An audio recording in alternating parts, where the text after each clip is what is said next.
Visum, visum. Visum, Prof. Ah, profnya ini pas lagi seru-serunya ngomongin visum ini, Mister. Ya, Iya, detail. Ji, Mr. Ji, Mr. Ji, Yap, sorry. Itu dia visum visum dalam apa visum luar? visum Kalau dia pada umumnya, kalau di visum luar. kalau visum luar itu nggak boleh. Karena begini, untuk menentukan sebab yang mengakibatkan matinya orang itu kan dia harus berdasarkan otopsi. Otopsi standarnya begitu. Makanya kalau kita merujuk pada case-nya Jessica, itu awalnya kan dia visum luar dulu, Mr. Ji. Visum luar kan. Karena visum luar itu, makanya kemudian untuk untuk kepentingan pro justisia, maka tadinya itu si Mirna itu kan udah meninggal 7 hari tuh, udah dimakamkan Ya, 7 hari tuh, digali lagi, Mr. Ji. ya, Digali lagi, lalu kemudian dilakukan otopsi secara menyeluruh. Kalau dia otopsi berarti dia otopsi dalam. Kalau dia hanya visum berarti hanya luka luar. Analisanya itu cuma luar, memar dan sebagainya. Tapi kalau kaitannya dengan case-case pembunuhan berarti dia harus otopsi. Itu dia. Makanya makanya yang begini-begini misalnya itu kalau hanya dia berdasarkan hanya visum biasa berarti sebenarnya ya perbuatannya kan nggak bisa dibuktikan misalnya. Karena ini begini saya misalnya. bacakan, Prof. Saya bacakan, Prof. Oke. Saya bacakan ya, mohon maaf teman-teman, saya bacakan. Ini pada pemeriksaan jenazah berjenis kelamin laki-laki, tampak jenazah sudah membusuk, terdapat tanda-tanda trauma tumpul di kepala berupa luka terbuka pada kulit. Ini disebutkan nomornya adalah ver, visum et repertum, bukan dari hasil otopsi, Prof. Oke, kemudian di sini yang bertanda tangan di sini bahwa berdasarkan visum et repertum nomor sekian yang dibuat dan ditandatangani atas kekuatan sumpah jabatan oleh Dr. Andri Nur Rohman, SPF, selaku dokter spesialis forensik pada Rumah Sakit Bayangkara melakukan pemeriksaan terhadap jenazah Iwis Juwita dengan kesimpulan pada pemeriksaan jenazah berjenis kelamin perempuan, tampak jenazah sudah membusuk, jadi tampak terdapat tanda-tanda trauma, tampak semua tumpul di kepala, luka terbuka pada dahi dan kepala sisi kanan, resapan darah ada kulit kepala bagian dalam. Sudah dipastikan bahwa ini visum, Prof. Silakan.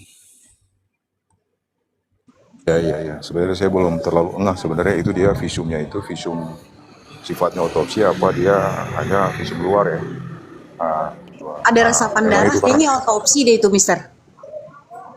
Enggak. Dia menyatakan tidak otopsi, ini visum luar. tidak otopsi. Cuma visum luar Nyatakan kan? tidak otopsi. Ya, tidak. Kalau dia visum luar ya itu. Sementara untuk memastikan ini kaitannya dengan apa namanya dengan kepastian. Iya, Mister. Dengan alat pembunuhannya gitu nggak, Mister? Apa, Mister lagi? Apa, Prof? Dengan alat pembunuhannya Iya, kan? iya. Jadi begini, katakanlah ada orang meninggal nih ya, ini saya contohkan. Jadi ada dua pelaku pembunuhan, ada dua pelaku lah. Nggak mungkin kedua-duanya itu, perbuatan kedua-duanya itu yang mengakibatkan orang itu meninggal. Pasti hanya ada satu perbuatan yang mengakibatkan orang meninggal. Karena saya contohkan, mungkin ada orang ditembak dari kaki lah katakanlah, atau mungkin dari paha lah. Belum tentu orang yang ditembak yang dari paha ini, dia meninggal. Bisa jadi orang itu karena ditampar terus meninggal kan? Ataukah mungkin Ya. ada benda tumpul yang kena sasaran gitu loh, kena sasaran lalu kemudian mengakibatkan itu. Contohnya kalau misalkan ada yang nembak, ada yang tusuk lah, bisa jadi yang nusuk itu yang kemudian mengakibatkan matinya orang kan. Itu yang kemudian akan mengarah pada siapa pelakunya. Karena kan ada beberapa perbuatan, kira-kira perbuatan mana yang paling kontributif yang mengakibatkan matinya orang. Yang paling artinya menurut perhitungan dari ahli itu bahwa yang paling kontributif itu adalah perbuatan ini. Contohnya mungkin contoh-contoh lain juga sama. Kadang orang itu digampar doang, tau-taunya meninggal, Mr. Ji. Itu loh, itu contoh-contoh seperti itu. Karena nanti dia berkaitan dengan siapa, artinya ini sebab yang mengakibatkan mati, ini orang meninggal karena ini, lalu siapa pelakunya. Nanti kan di tracking nih. Waktu itu kira-kira si Prio itu katakanlah kalau misalkan si Ririn pakai apa namanya, dia pakai palu lah ya. ada lagi mungkin dia pakai apa gitu, pakai dia tusuk atau apalah katakanlah begitu, untuk mengarah pada pelaku yang sebenarnya. Sebenarnya begitu, Mr. Ji. Makanya dalam dakwaan itu dia butuh kejelasan. Kejelasan itu kaitannya dengan perbuatan material. Perbuatan material. Makanya kalau kita merefer pada pasal 75 KUHP itu kan syarat-syaratnya itu pertama cermat, yang kedua jelas, yang ketiga itu lengkap. Nah, lengkap. Kalau jelas itu kaitannya dengan perbuatan apa yang sebenarnya dilakukan oleh para terdakwa ini. Perbuatan apa? Kalau dia kaitannya dengan apa namanya, dengan perbuatan tadi, berarti kan itu perbuatan yang kemudian berkonsekuensi pada akibat kan? Pada akibat. Itu. Makanya saya juga kalau misalkan ditanya kaitannya ini visum bisa nggak dijadikan sebagai dasar dakwaan? Ya kalau sekedar visum doang menurut saya nggak bisa. Nggak bisa. Itu Mr. Ji. Ya. Izin tanya Mr. Ji ya. Kalau otopsi itu bunyinya bukan visum, Pak. Jadi otopsi itu hasil pemeriksaan medis, otopsi gitu, bukan visum, Prof. Iya, kalau tadi disebutin fair ya, visum et repertum ya. Bukan. Siap, Mr. Ji. Silakan cerita. Tapi gini ya, Mister, kalau seandainya itu pertama saya mau bilang gini, saya pernah ikut lihat persidangan yang dihadiri oleh saksi ahli dari dokter forensik. Nah, ketika dia ditanya satu hal, apakah Bapak memeriksa ini? Jawabannya tuh gini, penyidik tidak minta itu. Oh ya, jadi saya ingat. Jadi ada 2 kali otopsi di dalam satu kasus, 2 kali otopsi pertama dan kedua. Otopsi pertama tidak menemukan sesuatu di bawah kuku sel. Nah, ternyata di otopsi kedua ditemukanlah sel epitel di bawah kuku si jenazah itu. Lalu PH itu bertanya kan, Bapak waktu otopsi itu periksa nggak di bawah kukunya ada apa gitu. Karena di ituan kerja dia itu nggak ada, di lembar kerja dia itu nggak ada. Lalu dia cuma jawab, penyidik tidak minta itu. Nah begitu, Mr. Z, apakah permintaan otopsi itu bagian-bagian tertentunya itu harus berdasarkan permintaan dari penyidik?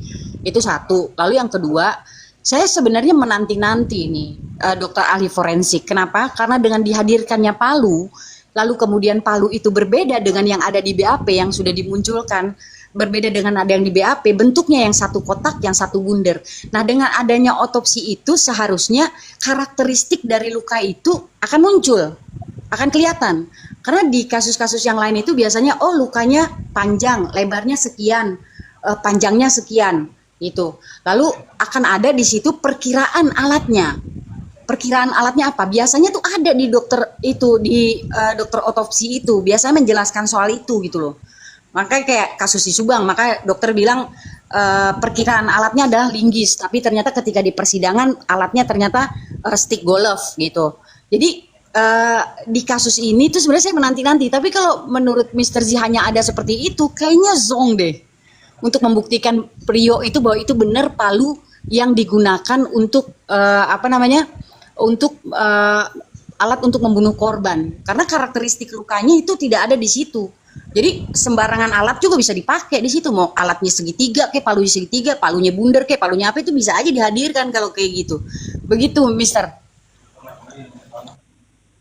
Ya, kemarin kayaknya sudah pernah disampaikan bahwa kalau otopsi itu perkenaan itu muncul bahwa palunya itu bentuknya segi empat, lukanya jadi segi empat. Artinya ada persesuaian, tapi ini tidak, dia hanya menyebutkan luka pada kepala, luka pada dagu gitu. Itu. Nah, kemudian saya tidak tahu ya, karena tidak pernah ada informasi terkait dengan perlakuan atau tindakan otopsi.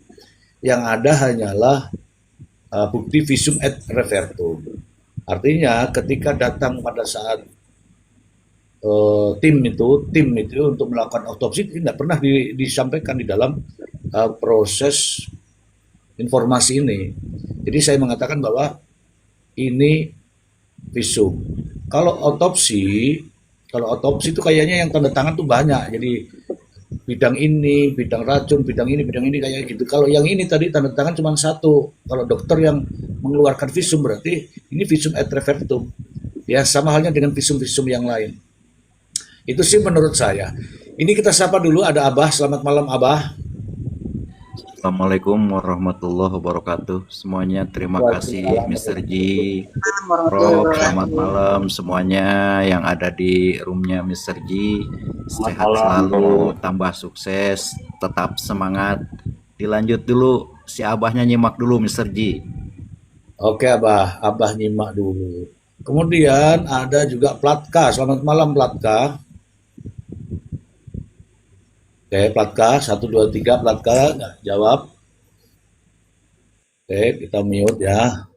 Kemudian ada Dedi Udiana. Selamat malam, Dedi Udiana.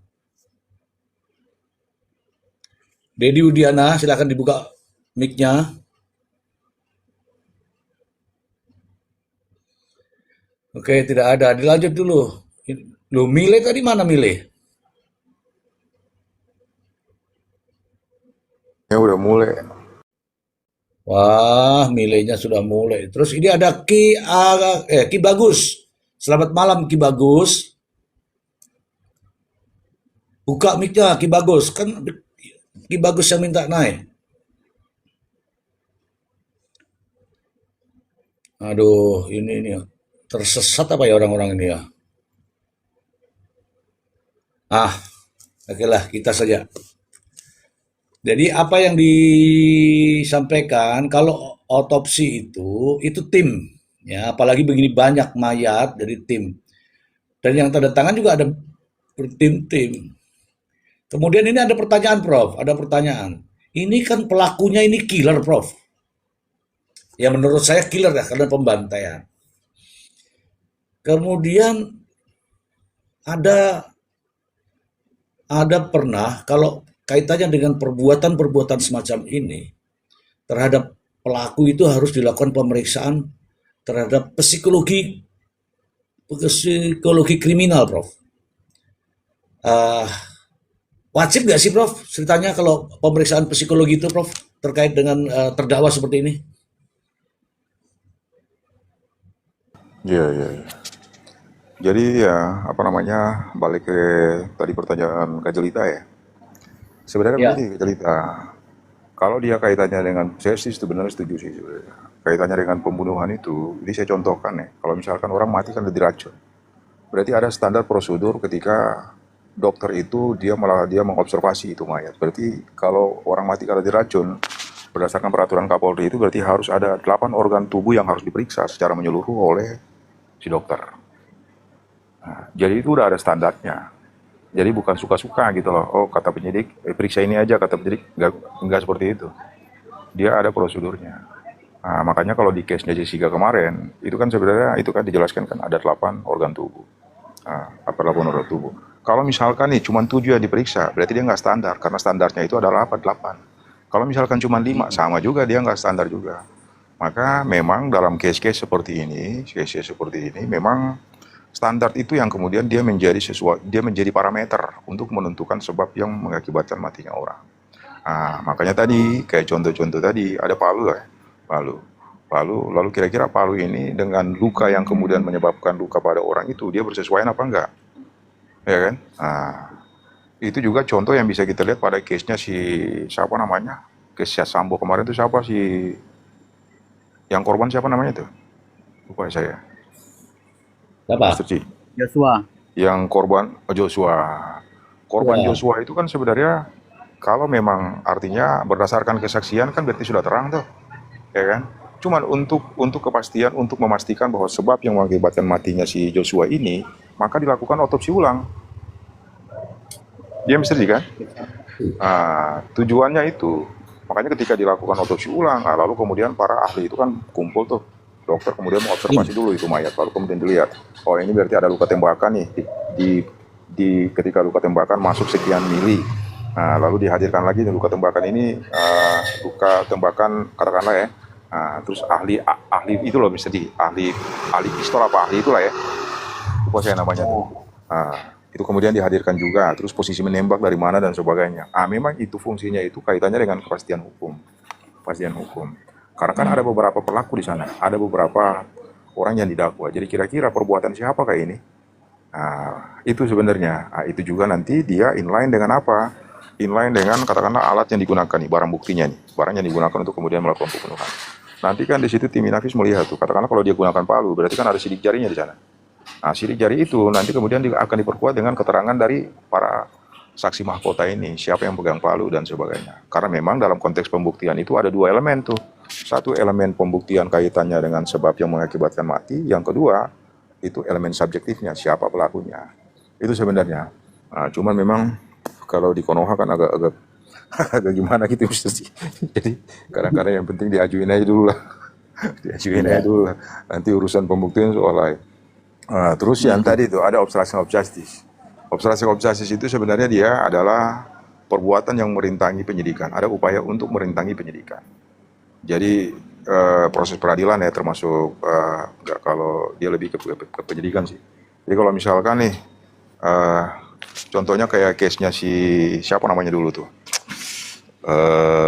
Siapa yang anggota dewan Mr. Ji? Setia Novanto. Setia Novanto itu kan itu pengacaranya kan juga kemudian kan didakwa melakukan 211 kan 221 kan obstruction of justice itu kan. Karena apa? Karena apa? Karena waktu itu dia bekerja sama dengan dokter untuk kemudian membuat bengkak di kepalanya si benjolan di kepalanya si Setia Novanto. Tujuannya itu untuk menghindari peradilan waktu itu. Artinya bahwa si terdakwa ini lagi sakit, jadi memang nggak bisa. Tapi setelah dilakukan penyidikan dan sebagainya ditemukan ada dugaan obstruction of justice. Berarti ada upaya untuk merintangi penyidikan. Itu sih Mr. Ji.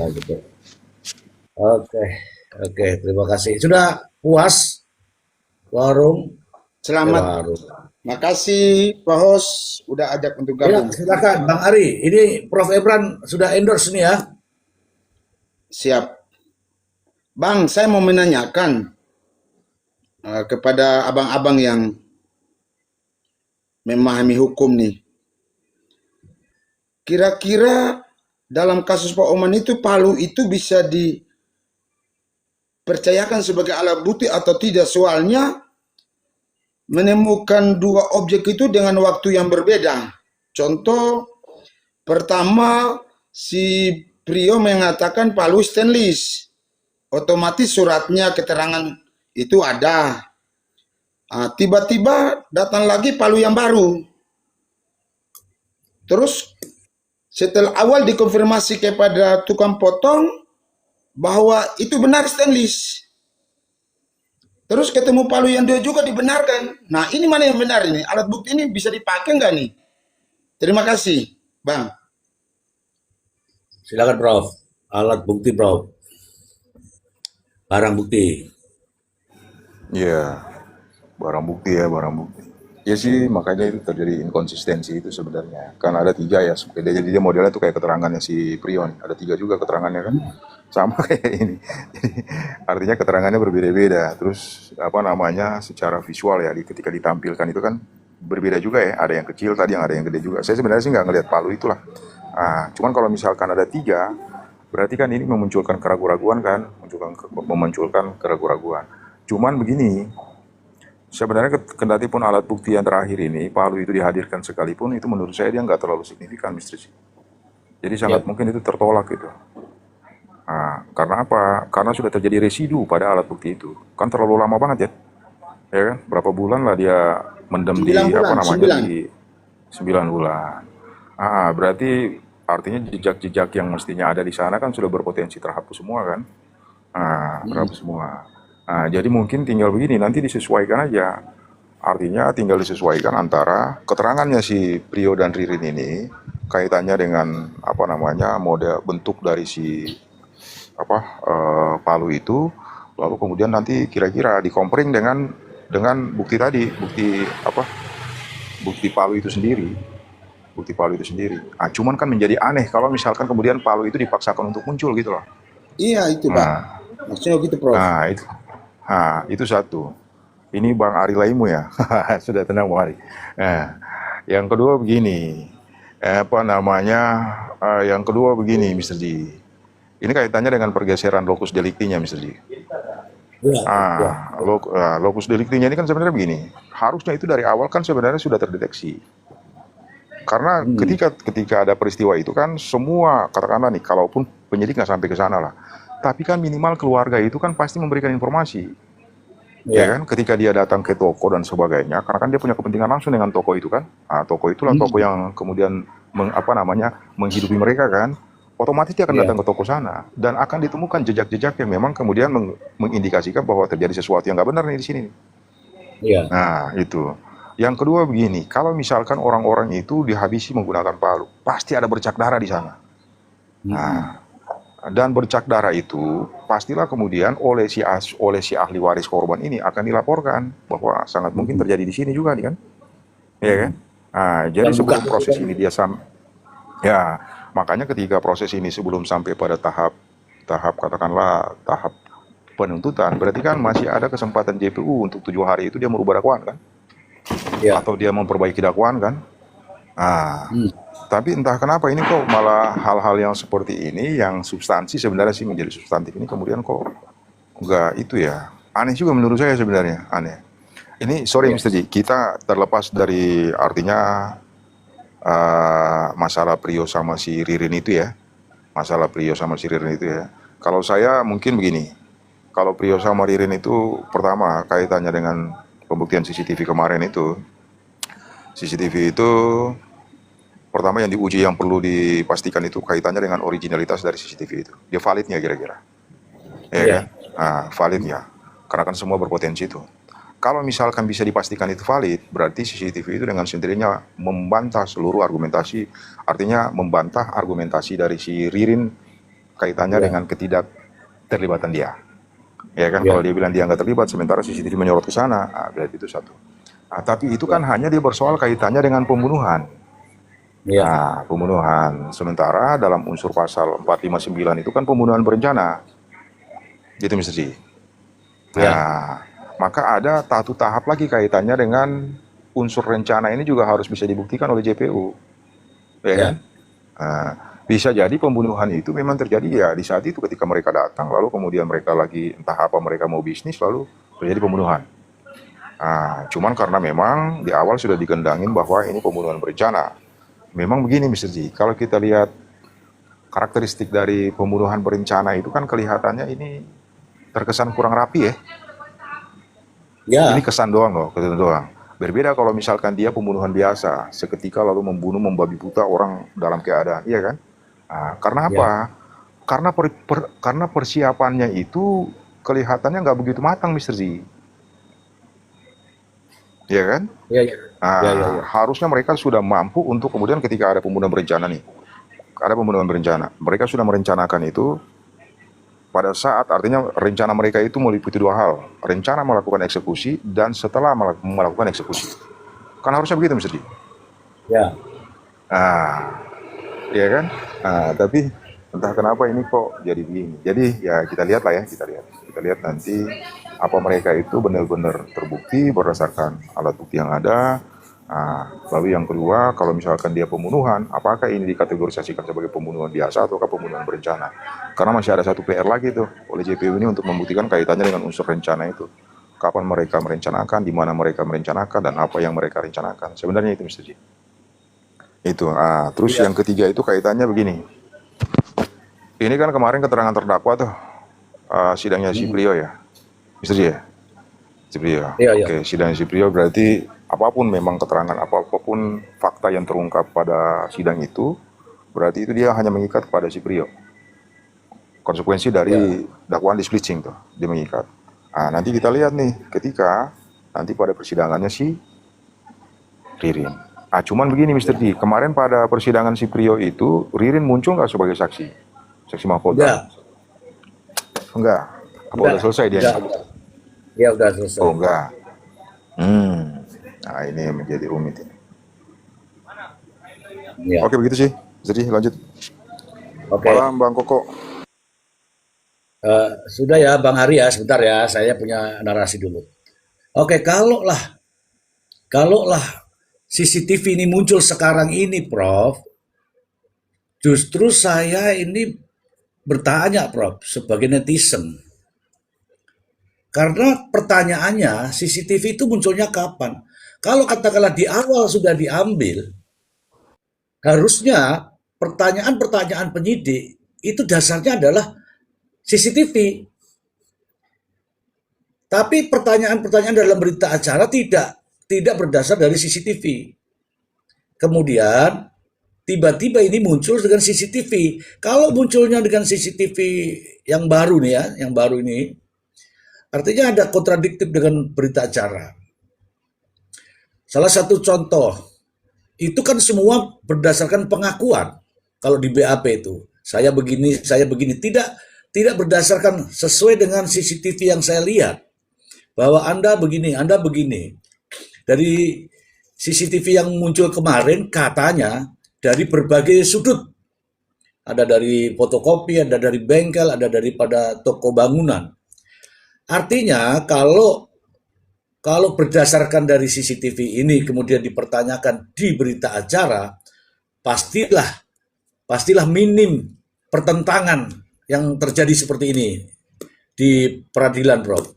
Silakan, Bro. Ada CCTV yang kayaknya tidak dijadikan dasar sebagai pertanyaan proses penyidikan, Bro. Silakan. Mr. Ji, itu ada yang mau naik? Kayaknya tuh ada Rian, ada namanya Rian kan? Naikin aja mesti. Dia hukum juga kan? Host, saya mau nanya, host. Saya kan baru baca ya, saya jadi buka-buka lagi. Itu tanggal 9 September, itu waktu press conference.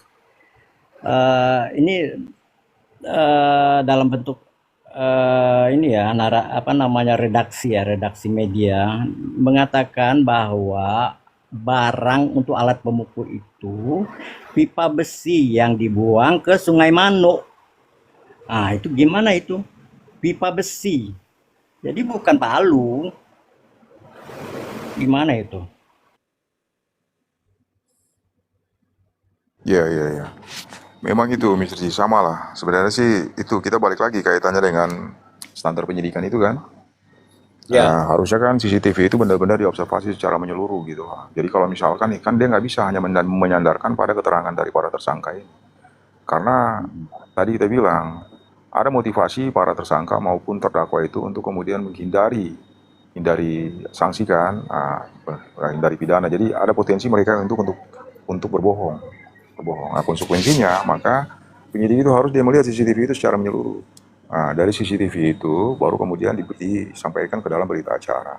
Cuman kan kemarin itu yang menjadi masalah karena hanya ada satu CCTV aja tuh, satu potongan CCTV yang menunjukkan bahwa si A ini masuk ke dalam kan. Lalu kemudian ketika ditanyakan oleh siapa namanya, Bang Tony itu disampaikan oleh si Ririn bahwa sebenarnya itu Joko. Nah, kan begitu kan? Nah, Ya. hanya potongan-potongan begitu yang menjadi masalah. Padahal ada potongan-potongan yang signifikan yang harus bisa menunjukkan kaitannya dengan kegiatan mereka pada saat melakukan tindak pidana itu. Contoh yang terakhir itu adalah satu kegiatan yang berkaitan dengan dengan mobil pickup itu ya. Gitu. Ya. Nah, sebenarnya itu yang menurut saya lebih signifikan daripada CCTV yang pertama. Artinya CCTV yang kedua ini kan menyorot kedua orang itu gitu loh. Nah, menyorot kedua orang ini secara langsung. Jadi keduanya nggak mungkin lagi berkelit kan begitu Mr. Ji. Seandainya nih kalau misalkan kita bikin dalam bentuk komparasikan kan, kita compare antara kira-kira CCTV yang pertama yang hanya di situ kemudian dibantah oleh Ririn bahwa itu Ririn, dengan CCTV yang kedua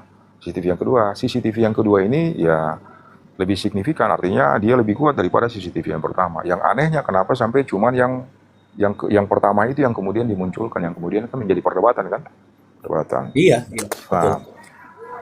Yang ketiganya tuh begini, kalau misalkan mereka masuk lewat situ, berarti kan aktivitas mereka itu bisa disorot kan secara menyeluruh tuh. Kapan, jam berapa, siapa saja, kan begitu. Memang itu menjadi masalah ketika memang hanya diambil sepotong-sepotong. Memang berbeda Mr. Ji, berbeda dengan teknik pembuktian di luar ya. Kalau di Amerika itu Mr. Ji, itu CCTV di-share juga ke PH Mr. Ji. Jadi selain penyidik maupun JPU melakukan observasi terhadap CCTV itu, ini PH juga melakukan observasi juga terhadap itu semua. Karena apa? Kedua belah pihak itu memiliki hak yang sama. Yang satu memiliki kewenangan, artinya dia memiliki hak untuk kemudian melakukan penuntutan, sementara sisi lain ini dia punya kepentingan untuk melakukan pembelaan. Jadi kedua pihak itu sebenarnya bisa mengakses CCTV itu. Itu misteri sebenarnya. Berbeda dengan kita, CCTV itu sepenuhnya dikuasain. Sepenuhnya dikuasain. Nah, konsekuensinya ketika kita mau bantah CCTV itu, kita nggak bisa lagi melihat utuhnya kan? Ya. Nah, itu problemnya Mr. Z. Makanya ketika Mr. Z tadi tanya, CCTV kedua ini dia menjadi kontradiktif dengan dakwaan yang pertama. Memang itu jelas menjadi kontradiktif. Ya. Betul. Menjadi kontradiktif. Karena memang itu dia nggak masuk ke dalam redaksi dakwaan kan. Dia nggak masuk ke dalam redaksi dakwaan. Dan kemudian dipertanyakan apa motivasinya. Kan begitu Mr. Z. Ya. Kok ini nggak dimunculkan sejak awal gitu loh. Berarti kan balik ke apa yang dijelaskan sama Kak Jelita tadi, sebenarnya ini merupakan koreksi terhadap APH kita. Itu sih Mr. Z. Baik. Jadi saya juga berpikir begini, ketika ada hadirnya bukti baru atau petunjuk baru atau apapun itu yang mengarah pada perbuatan di TKP, kalaulah itu CCTV sudah lama dipegang oleh penyidik,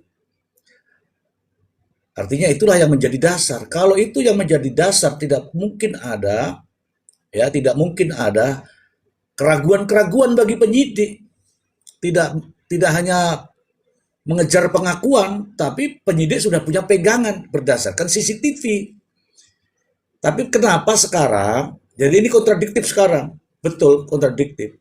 Dakwaan jaksa itu tidak berdasar pada CCTV, tapi dasarkan pada pengakuan. Sebagaimana pengakuan Ririn, sebagaimana pengakuan Priyo. Teman-teman kalau nggak percaya silahkan baca sendiri dakwaannya. Ya, kalau dakwaan itu berdasarkan pengakuan, ya inilah yang namanya menimbulkan yang tidak jelas. Katakanlah begini, CCTV itu baru didapat 9 bulan yang lalu loh kejadiannya itu. Masa baru didapat sekarang dan muncul katakanlah. Nah ini juga pertanyaan ini kawan-kawan, pertanyaan. Terus kemana aja selama ini? Kenapa bukan itu yang dicari?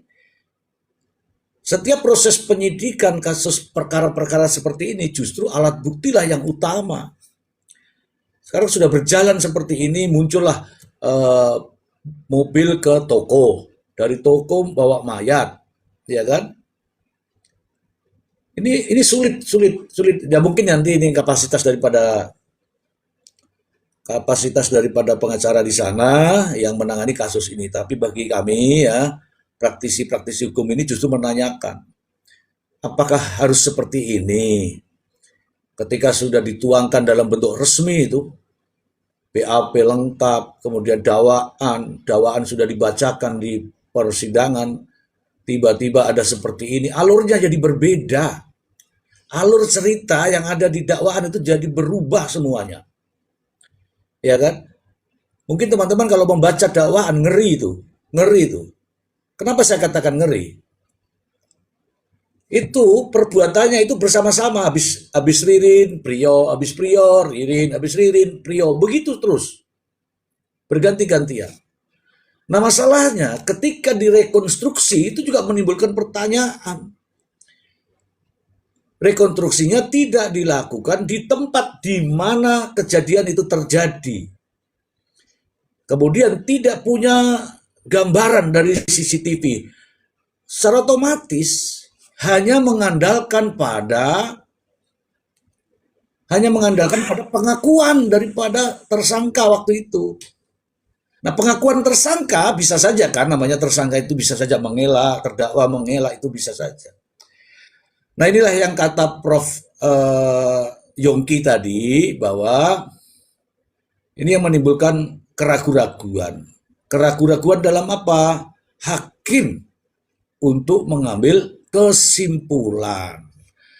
Oke, silakan. Kopi pahit. Mungkin gini host, jadi kenapa CCTV 3 titik ya, salah satunya itu persis di sebelah toko ya, itu fotokopi kan. Mungkin gini ya, menurut saya dulu diabaikan karena tidak ada kejadian di toko itu. Jadi mungkin disimpan nih gitu. tapi sekarang dibuka gitu, mungkin ya. Nah itu tapi kan yang pertama di bengkel sebelah TKP. Terus itu kan berjejer ya, berjejer. Jadi seolah CCTV itu bisa mengikuti Prio dan Ririn ya, dan Budi gitu. Ngikutin gitu kan, belok-belok-belok gitu. Yang saya tangkap begitu kan. Nah, di sebelah itu kan ada bengkel, berarti TKP, terus sebelahnya di berapa rumah lagi ada CCTV-nya, terus yang terakhir itu di fotokopi. Nah, itu. Tapi izin Bang Kopi Pahit. Kayaknya nggak begitu juga deh, karena kan di kasus Subang itu di TKP itu radius ke kanan, radius ke kiri itu CCTV diambil semua sampai Bandung loh. Artinya kan Harusnya ya. kemungkinan besar itu juga terjadi di apa namanya di kasus Indramayu ini. Begitu. Berarti bisa jadi baru dipasang ya 3 CCTV itu ya. Ya enggak? Nah, Ya, jadi pertanyaan lama. kalau baru dipasang tuh gambarnya apa di situ? Kita ini kan terlalu lurus loh, maksudnya agak nyimpang-nyimpang dikit. Ya, ya nggak apa-apa. Intinya kita semua sudah melihat inilah wajahnya dan ini yang disampaikan oleh Prof Yongki yaitu. Ya, Prof Yongki itu menyampaikan bahwa ada ketidakprofesionalan di situ. Ya, justru kalau polisi melakukan bisa, memang itu tanggung jawabnya demi apa namanya tuh ya, demi terbukanya permasalahan ini. Di sini ada Padahal jalan Siliwangi itu nggak panjang loh. Udah saya lihat itu kan Google Maps, gitu ya. nggak panjang. Bisa Penyiraman saja memang ada CCTV dari Dinas Perhubungan gitu misalnya. Penyiraman air keras kemarin itu ada sekian titik yang diambil, diolah semua itu. Diolah itu alat buktinya, dicek semua. Tidak tahu berapa ribu CCTV itu. Yang jelas ada 86 titik sepanjang rute itu. Nah, Ada lagi host. Jadi CCTV yang sering ditampilkan yang selama ini kita itu kan selalu yang dugaan Prio Joko gitu kan. Ada yang jam pukul 00.24 itu nggak pernah dibahas, padahal ada aksi di situ, muter balik mobil ya, atret gitu. Itu nggak pernah dibahas. Saya punya rekamannya itu. Gitu. Kenapa harus putar balik mobil itu? Jangan disimpan tuh barang bukti. Itu kalau disimpan tuh, wah, obstruction itu. Ya maksudnya sudah ada di VT saya gitu loh. Oh. Tapi kita tuh selalu fokus yang orang baru masuk, jalan kecek gitu kan. Yang mobil itu muter, itu nggak pernah dibahas. Itu jam-jam krusial pembunuhan itu. Iya ya.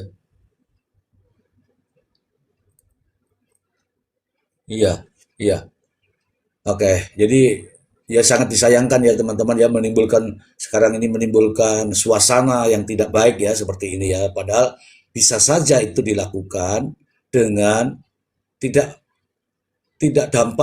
berdampak seperti sekarang ini. Dampaknya sangat luas ini teman-teman. DPR bersuara, mantan menteri bersuara, netizen bersuara, pengacara saling bertolak belakang. Kita ini ikut ribut padahal nggak ada kepentingan. Ini kan gara-gara ada kesalahan di situ. Kesalahan itulah yang menimbulkan antipati lah bahasanya itu. Ya, di sisi lain kita ingin polisi itu lebih lebih profesional, tapi dimunculkan di sini. Apalagi dalam persidangan ini menimbulkan pertanyaan-pertanyaan begitu banyak. Kemarin CCTV tidak ditayangkan, yang melihat hanya mereka pengacara, jaksa, hakim. Kemudian bagaimana mau bisa melakukan pembelaan kalau pengacara yang lain juga tidak dikasih tahu?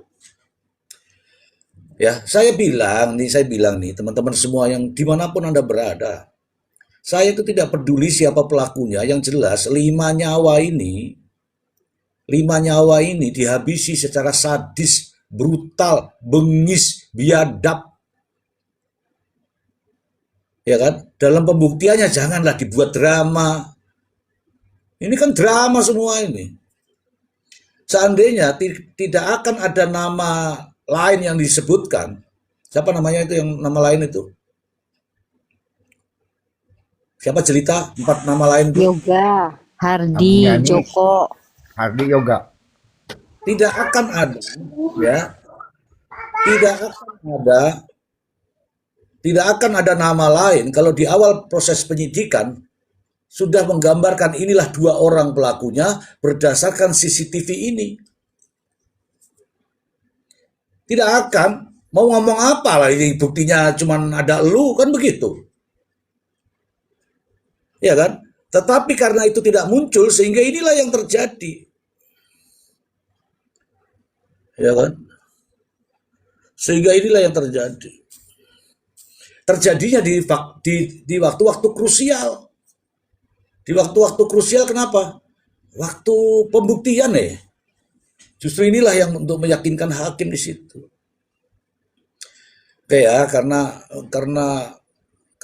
pernyataan daripada ahli itu justru bahasa saya ini Prof, pernyataan ahli itu ya mengkritik, ya menampar bahwa proses penyidikan yang seharusnya tidak seperti ini justru ini di bawah standar, kata Prof Yongki. Bagaimana menurut teman-teman? Silahkan. Ada pokok sama ini yang Dari air awal barusan. itu, saya tidak percaya itu seketika pengacara Tony tanya ke jaksa terkait dengan handphone. Dari pihak polisi bahwa semua sudah diserahkan lengkap ke jaksa. Jaksa menjawab beda lagi tuh, nggak lengkap seperti ini. Lah kalau dua-duanya sendiri udah ribut begitu, gimana kita masyarakat? Lanjut.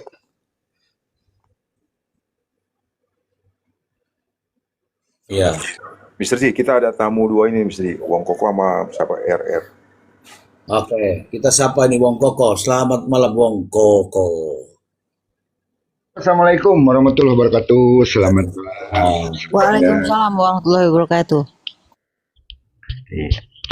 Lanjut, host. Kok lanjut itu silahkan. Oke. Nah, ini saya menyikapi kasus ini. Ini ada prosedur tentang penyidikan ya. Apakah ada kelemahan dalam penyidikan sehingga ketika ada objek baru, itu 2 objek yang ditemukan baru, ini kok bisa luput dari penyidikan gitu loh. Nah ini pertanyaan saya ini, siapa ini yang lemah ini? Apakah penyidikannya kurang teliti atau memang si penyidik itu yakin dengan kedua orang ini yang berbelit-belit atau berbohong atau apa? Nah ini kira-kira ini menurut Mr. J atau teman-teman seperti apa gitu? Kok bisa kejadiannya seperti ini bertolak belakang dengan di penyidikan gitu loh. Itu saja mungkin pembuka dari saya, Mr. J. Oke, saya mengatakan bahwa ketika disandingkan sekarang dengan CCTV kalau merekam kejadian pada saat itu, artinya CCTV itu adalah bagian daripada proses penyelidikan dan akan digunakan pada saat proses penyidikan. Kalau proses penyidikan itu digunakan, tentu saja tidak akan menimbulkan dakwaan yang seperti ini, pengakuan atau kesaksian di persidangan yang seperti ini. Jadi memang muaranya adalah berawal dari proses penyidikan di awal karena tidak mendasari pada alat bukti. Dia mendasari pada pengakuan. Kalaulah ini teman-teman, mohon maaf ini ya.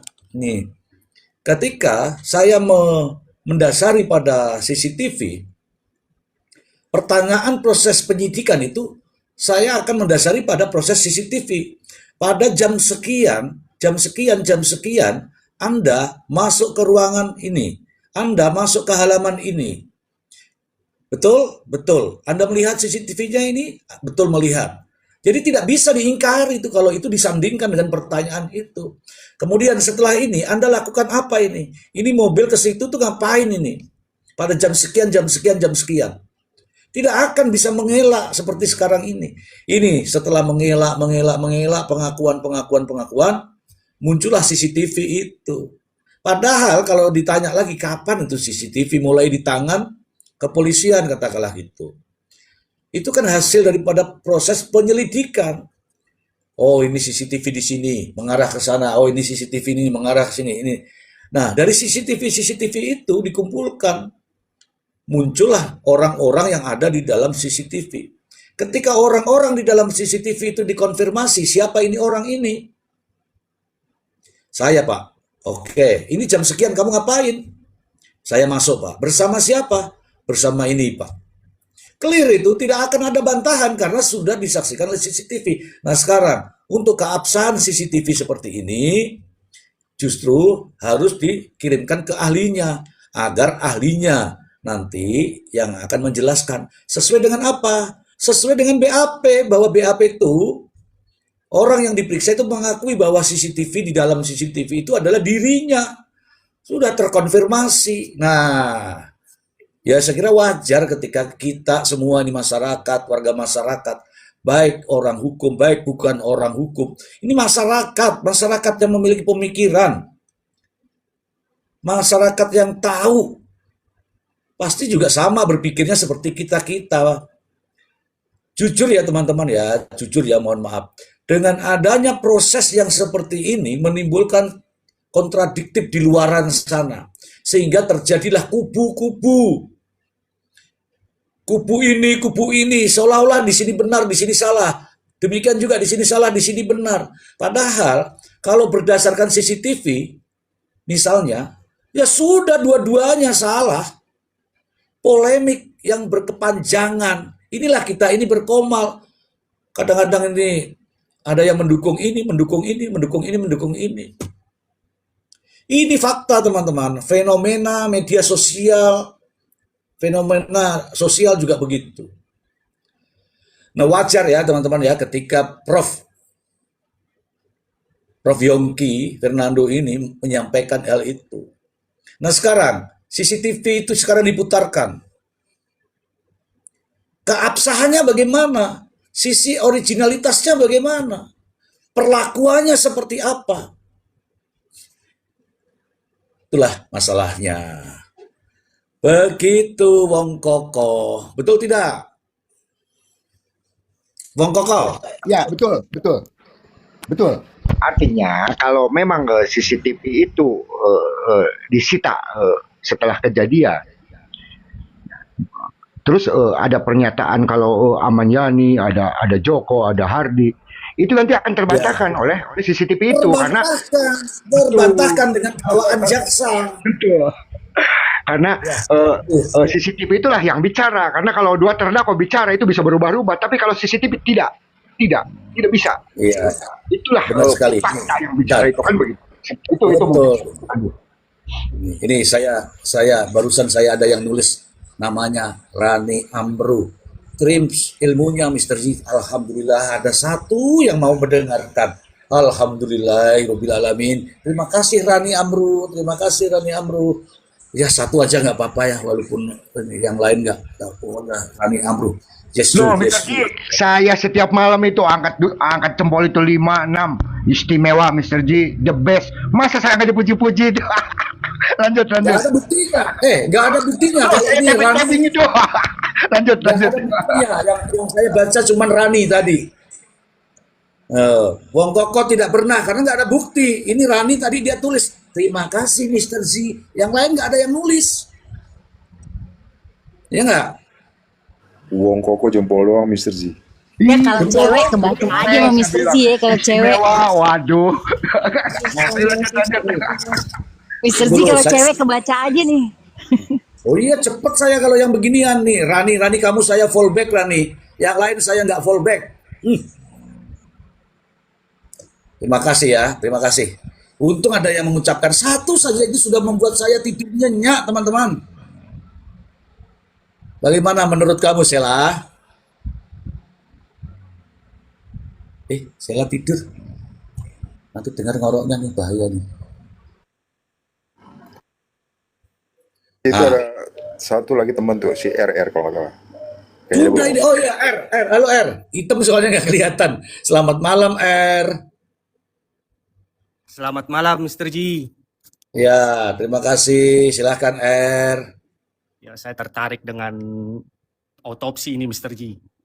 Ya, silakan R. Tadi kalau tidak salah saya mendengar penjelasan dari Prof. Emran ini. Ini kebetulan Prof. Emran ini guru saya ini, Mr. Ji.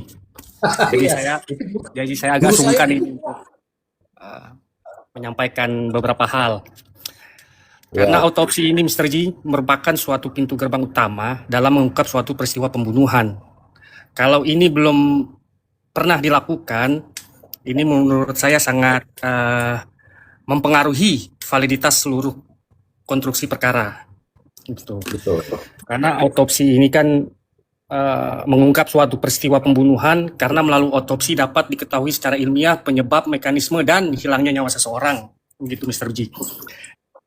Dalam perkara pembunuhan, otopsi bukan sekedar prosedur medis, melainkan kan fondasi scientific crime investigation untuk memastikan apakah benar telah terjadi tindak pidana yang menyebabkan hilangnya nyawa seseorang, kan begitu, Mr. Ji.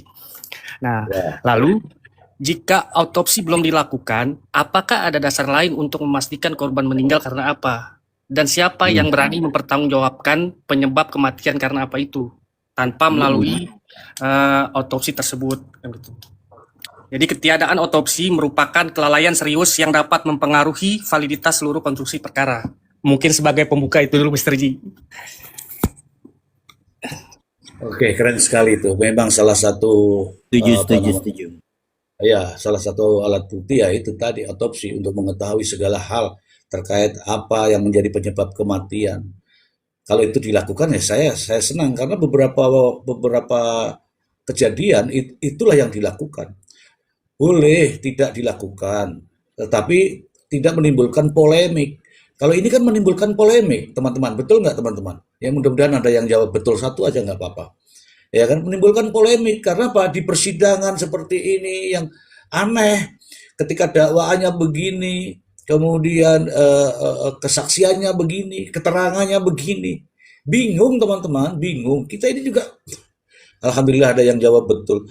Inilah yang menimbulkan perbedaan-perbedaan pendapat. Nah, perbedaan pendapat ini yang menjadikan kita ini jadi nggak sinkron. Ada versi-versi pendukung sana, pendukung sini. Saya sudah katakan tadi, minimal tadi di awal pertama kali, nggak boleh ada kesalahan itu kalau terkait dengan nyawa. Apalagi ini 5 orang terbantai. Tidak boleh ada kesalahan itu. Begitu ada kesalahan belok, bisa orang lain yang jadi masalah. Nah, buktinya kan, teman-teman, muncul nama baru. Nama baru ini yang muncul ini harusnya juga diantisipasi. Diantisipasi dengan apa? Ya dengan pembuktian di awal.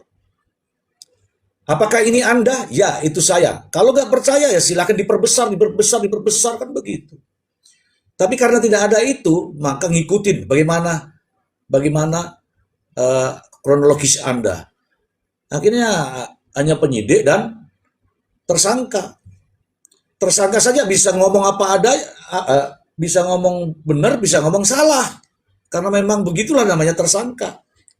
Nah, diketiklah itu omongannya, diketik. Sudah, sampailah P21. Omongannya dijadikan sebagai dasar berkas perkara. Kemudian buat resume. Jaksa mengambil resume, dibuatlah menjadi dakwaan. Sampai di persidangan, dibantah sama terdakwanya. Ya hancur kalau begini nih. Hancur ini. Terima kasih R. Anda membuka ruang pemikiran saya. Saya senang sekali. Gitu. Nah sekarang timbul tanda tanya. Kenapa ada bukti baru yang tidak ada di dalam dakwaan? Begitu Prof, dari saya Prof.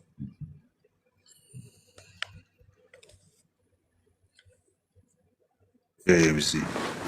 Iya, Bung Er memang fokus belajar dia. Iya. Jadi ya misteri sebenarnya sih, benar saya sebenarnya setuju sama apa yang disampaikan sama si R tadi. Ya. Memang harusnya kan sudah tercover sejak awal ya.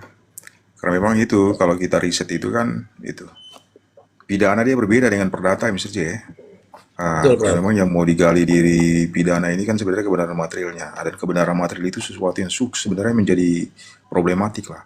Kalau misalkan di Ya. perdata, karena dia tunduk pada pembuktian dia formil itu, maka kalau segala sesuatunya kan cuma dia pendekatannya kan prosedur aja tuh. Kalau perjanjian sudah sesuai dan sebagainya, berarti nggak ada masalah. Tapi dalam konteks pembuktian pidana ini kan sesuatu yang benar-benar harus bisa digali gitu.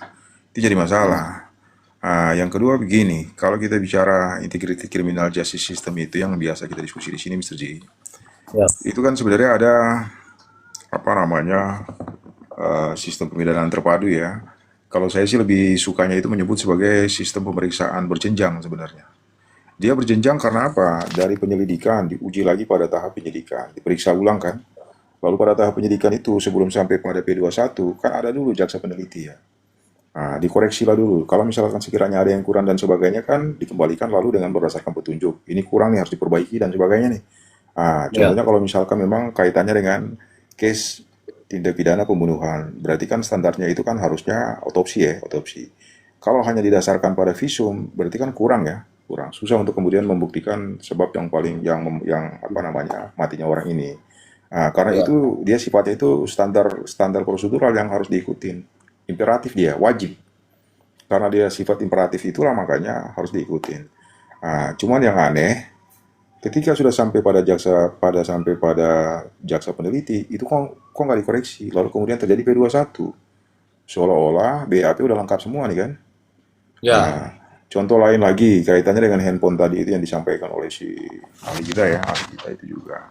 Itu juga begitu. Handphone itu kemudian di-state dalam dakwaan, disebutin dalam dakwaan. Tapi nomor handphone dan apa percakapan yang bisa mereka komunikasikan di dakwa apa namanya di handphone itu juga kemudian itu nggak terekam. Ya. Ini kan kekurangan sebenarnya kan. Makanya kalau kita sandarkan pada pasal 75 kaitannya dengan kejelasan, berarti kan nggak jelas nih. Ya. Jadi ini kok malah nggak jelas gitu loh, nggak jelas. Tapi kemudian dipaksa didorong untuk kemudian dilakukan penuntutan, diuji di pengadilan dilakukan penuntutan.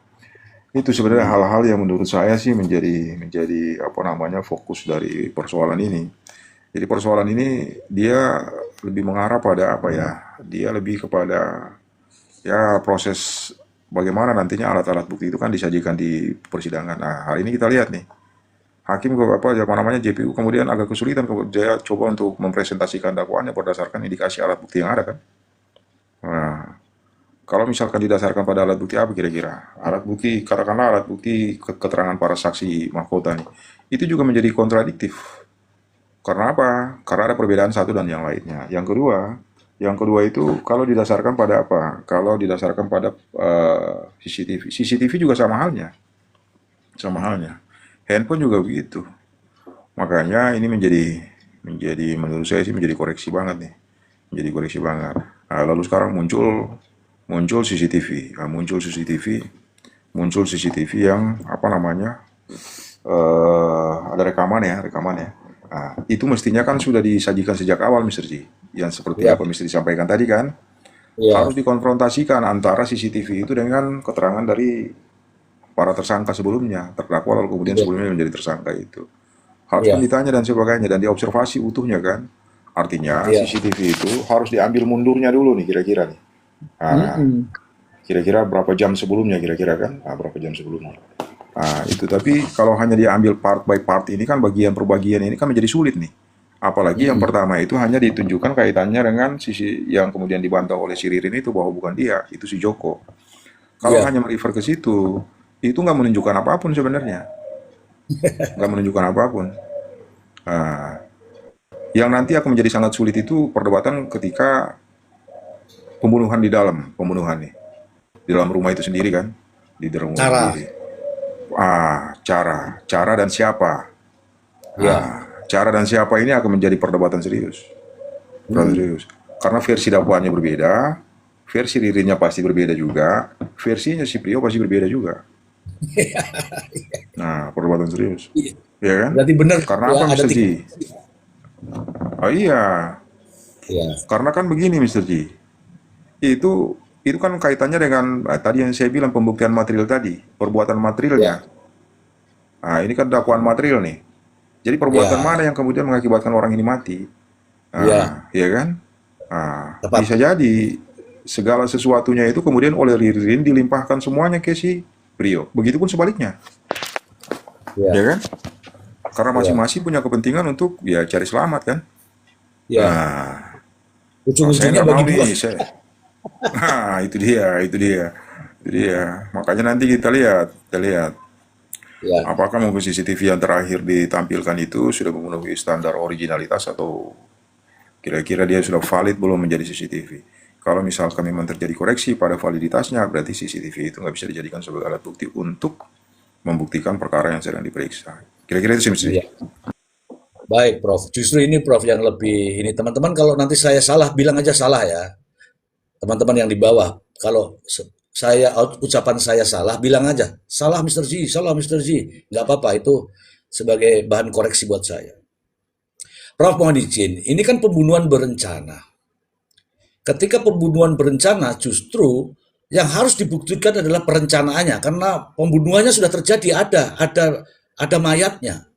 Nah, sekarang mereka ini jaksa ini dengan mendakwa pasal pembunuhan berencana, dia harus membuktikan perencanaan itu. Nah, perencanaan itu dari kata Prio, alat dari kalau dakwaan jaksa diikuti itu sudah benar karena pembunuhannya itu sudah direncanakan. Bahwa palu itu untuk menghabisi orang lain, bahwa palu itu untuk merampas nyawa orang lain. Tetapi justru di dalam keterangannya Prio sendiri, mohon maaf ini, keterangan Prio sendiri mengatakan bahwa Ririn pinjam palu untuk memperbaiki rumah. Artinya perencanaan itu sudah terhapus. Nah, untuk membuktikan perencanaan itu harus bertanya kepada siapa lagi? Karena Prio sendiri yang punya palu mengatakan bahwa itu untuk bangun rumah. Sementara jaksa membuat dakwaan, palu itu dipinjam oleh Ririn katanya untuk merampas nyawa Budi. Lalu kemudian motif di sini juga masih bingung. Ketika berdasarkan motif bahwa adanya pinjaman atau utang 750.000 yang digembor-gemborkan di televisi, di media, berbagai media, motifnya adalah pinjam mobil rental, itu juga berubah menjadi bisnis minyak goreng. Bisnis minyak goreng ini juga harus dibuktikan. Bisnis apa sebenarnya mereka ini? Motifnya sampai sekarang kita ini masih bingung, Prof. Masih bingung antara dua hal ini, perencanaannya dan motifnya apa. Mungkin teman-teman juga bingung. Apakah hanya gara-gara 750.000 sehingga membunuh orang? Ini nyawa manusia. Apakah hanya bisnis minyak goreng terus membunuh orang? Ini juga masih bertanya-tanya. Nah, ini tidak ada kejelasan di dalam dakwaan jaksa ini terkait dengan motif, Prof. Itu dari saya, Prof. Perencanaan, Prof. Monggo, Prof. Iya. Jadi gini, Mr. G. Jadi kalau sebenarnya yang wajib dibuktikan oleh JPU itu adalah unsur pasal yang kemudian didakwakan. Jadi kalau misalkan dia 459 ya, kalau dia 459 berarti pembunuhan berencana. Konsekuensi dari pembunuhan berencana itu dia ada perbedaan dengan 458 ya. Kalau 458 berarti pembunuhan biasa kan. Nah, kalau misalkan dengan 458 berarti kan kita harus lihat nih kapan meeting of mind di antara si Prio dan si si Ririn itu terjadi. Harus ada kesepakatan di antara kedua belah pihak kan. Iya. Nah, kalau versi dakwaan berarti kan mereka sudah merencanakan sebelumnya. Berarti gitu loh. Iya. Nah, perencanaan itu menunjukkan adanya meeting of mind di antara kedua belah pihak. Artinya ada kesepahaman dan kesepakatan di antara kedua belah pihak itu untuk apa? Untuk melakukan pembunuhan. Berarti menstreanya itu ditujukan untuk merampas nyawa orang-orang yang ada di situ. Nah, menstreanya mengarah ke sana. Nah, karena menstreanya mengarah ke sana, maka mereka melakukan perencanaan untuk mengeksekusi apa yang sudah direncanakan. Nah, tapi kalau berdasarkan keterangan dari si Prio tadi yang disampaikan sama Mr. G, berarti kan terjadi kontradiktif ya. Terjadi kontradiktif. Seolah-olah keterangan itu begini, tidak terjadi meeting of mind. Meeting of mind. Karena yang disyaratkan di dalam pasal 3 pasal 459 contoh pasal 20 itu, berarti kan ini ada satu tindak pidana pembunuhan yang pelakunya jamak. Pelakunya lebih dari satu orang. Berarti kalau kita basiskan pada apa yang dijelaskan oleh si Prio, seolah-olah perencanaan itu hanya dibikin di di-create sama si Ririn secara seorang diri. Dia nggak tahu nih. Hmm. Kan dibilang tuh bahwa palu itu hanya dipinjam untuk memperbaiki rumah. Rupa-rupanya dibawa ke sana untuk membunuh. Kan begitu kan Mr. Ji? Itu Mr. Ji ya? Iya. Berarti argumentasi itu nggak menunjukkan adanya meeting of mind. Meeting of mind. Artinya Ririn ini sama sekali dia nggak punya perencanaan untuk kemudian melakukan pembunuhan. Tapi ketika di sana terjadi pembunuhan dan dia juga ada di sana, ya itu soal lain. Ini kan menjadi aneh, Mr. Z. Prof, izin, Prof. Ya, izin. Cuma nambahkan dikit aja. Kalau itu yang diinginkan untuk memperbaiki rumah, sebenarnya sudah patah, Prof. Kenapa patah? Palu yang dipinjam untuk memperbaiki rumah, kenapa justru minta dipotong? Dan yang memotong itu yang meminjami sendiri, Prof. Silakan, Prof. Ya, maksud saya ini kan sebenarnya begini. Kalau kita ikutin logika normatif pasal 459 itu kan berarti harus ada perencanaan tuh. Karena ini didakwa dengan pasal 20 penyertaan, berarti kan kedua antara si A dan si B ini kan harus ada kesepakatan dulu nih untuk merampas nyawa nih. Di antara kesepakatan itu mungkin mereka mempersiapkan apa dan apa. Kalaupun memang mempersiapkan alat itu nggak masuk ke dalam syarat, tapi minimal ketika kita sudah melakukan kesepakatan untuk melakukan satu kegiatan, berarti ada perbuatan pendahuluan, ada persiapan pendahuluan, kan begitu kan? Persiapan pendahuluan itu untuk apa? Untuk mewujudkan apa yang sudah kita niatkan. Artinya dalam hal ini, dalam konteks kasus ini berarti mereka memang menstreanya itu ditujukan untuk membunuh. Makanya ada kontradiksi antara dakwaan dengan keterangan yang disampaikan oleh si Prio. Kan begitu, Mr. Ji? Ada kontradiktif. Sementara indikator yang digunakan pada dakwaan itu adalah indikator yang berdasarkan keterangan si Prio itu pada versi BAP. Kan begitu, Mr. Ji?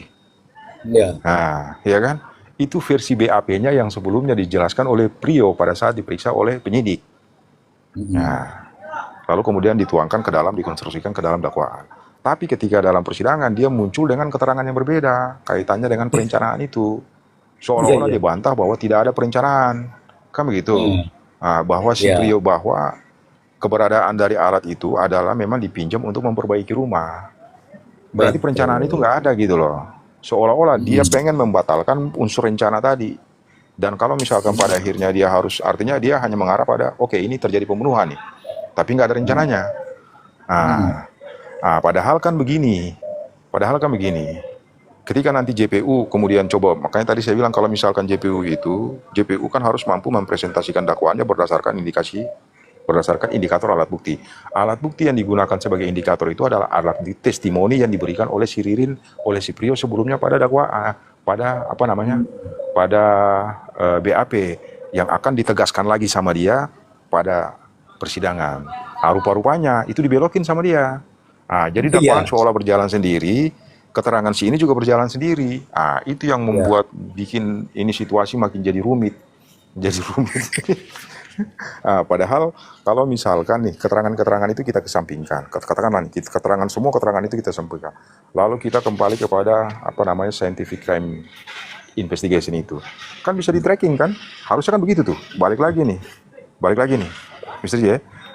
Mereka bisa saja berbohong dan sebagainya, tapi ketika percakapan mereka itu diekstraksi, lalu kemudian disajikan ke dalam bentuk dakwaan, kan berarti selesai.